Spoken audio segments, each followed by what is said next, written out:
9 मई 2023 पाकिस्तान में एक अहम वाकया पेश आया जब साबिक वजीर आज़म इमरान खान की गिरफ्तारी के बाद मुल्क भर में शदीद एहतजाज शुरू हुए।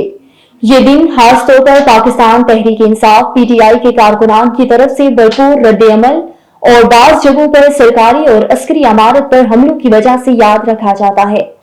इस अस्करी इमारत पर हमलों की वजह से बहुत से कारकुनान को गिरफ्तार भी किया गया, जिनका केस फौजी अदालतों में जारी है। आज 2 साल मुकम्मल हो चुके हैं।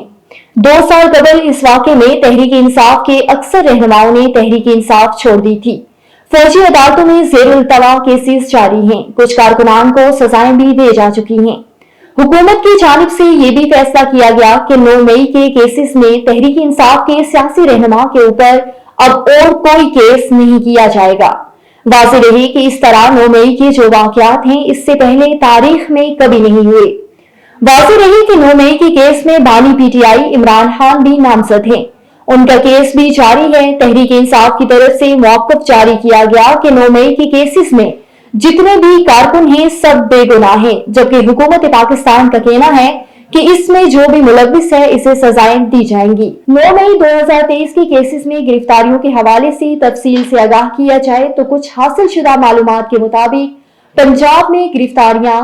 पंजाब पुलिस के मुताबिक सूबे भर में 3200 से जायद अफराद को गिरफ्तार किया गया, जिनमें लाहौर, रावलपिंडी, सरगोदा, गुजरांवाला, फैसलाबाद और मुल्तान जैसे शहरों से ताल्लुक रखने वाले अफराद शामिल थे। मुल्क गैर गिरफ्तारियों के हवाले से बात की जाए तो मजमूई तौर पर मुल्क भर में से 10,000 से जायद अफराद को गिरफ्तार किया गया, जिनमें पाकिस्तान तहरीक इंसाफ PTI के रहनुमा और कारकुनान शामिल थे।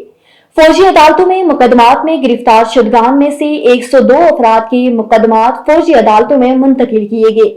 दिसंबर 2024 में इनमें से 25 अफराद को 2 से 10 साल कैद की सजाएं सुनाई गई, जिन पर अमेरिका, बरतानिया और यूरोपीय यूनियन ने शफाफियत और इंसानी हुकूक के हवाले से तहफ्फुज़ात का इजहार किया। ये गिरफ्तारियां और उनके बाद के कानूनी कार्रवाइयां पाकिस्तान में सियासी और इंसानी हुकूक के हवाले से एक अहम मोड़ साबित हुई, जिन्होंने मुल्की और बैनुल अक़वामी सतह पर वसी बहस को जन्म दिया।